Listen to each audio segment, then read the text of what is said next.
आणि आता उर्वरित जिल्ह्यांच्या टॉप 9 बातम्या बघूयात। 25 एप्रिलपर्यंत किनारपट्टीवर उकाडा जाणवण्याचा अंदाज आहे, तर राज्याच्या अन्य भागात मेघगर्जना आणि विजांच्या कडकडाटासह पावसाची शक्यता।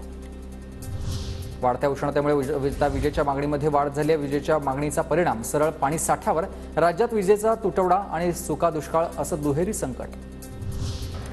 गोंदियात धानाचे पीक धोक्यात, धानाच्या फुलोऱ्यावर मानमोडीचा हल्ला आहे। पीक वाचवण्यासाठी कीटकनाशकांचा वापर। उन्हाच्या झाडांचा केळीला फटका। जळगाव, सोलापुरात 15,000 हेक्टरवर केळी बागांचं नुकसान झालंय। पाण्याअभावी झाडांचे खोड कमकुवत। नागपूरमध्ये पुन्हा ढगाळ हवामान आणि रिमझिम पाऊस। उष्णतेपासून त्रस्त नागरिकांना काहीसा दिलासा। हवामान विभागाकडून काही भागात अवकाळी पावसाचा इशारा। बीड जिल्ह्यात गारपिटीसह अवकाळी पावसाचा कहर। शेती पिकांसह फळबागांचं मोठं नुकसान। जिल्ह्यात 1874 हेक्टरवरील फळबागांचं नुकसान।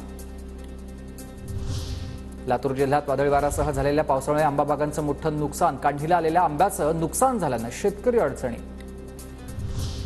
तुळजाभवानी मंदिर 25 एप्रिलपर्यंत रात्री 1 वाजेपर्यंत खुलं राहणार।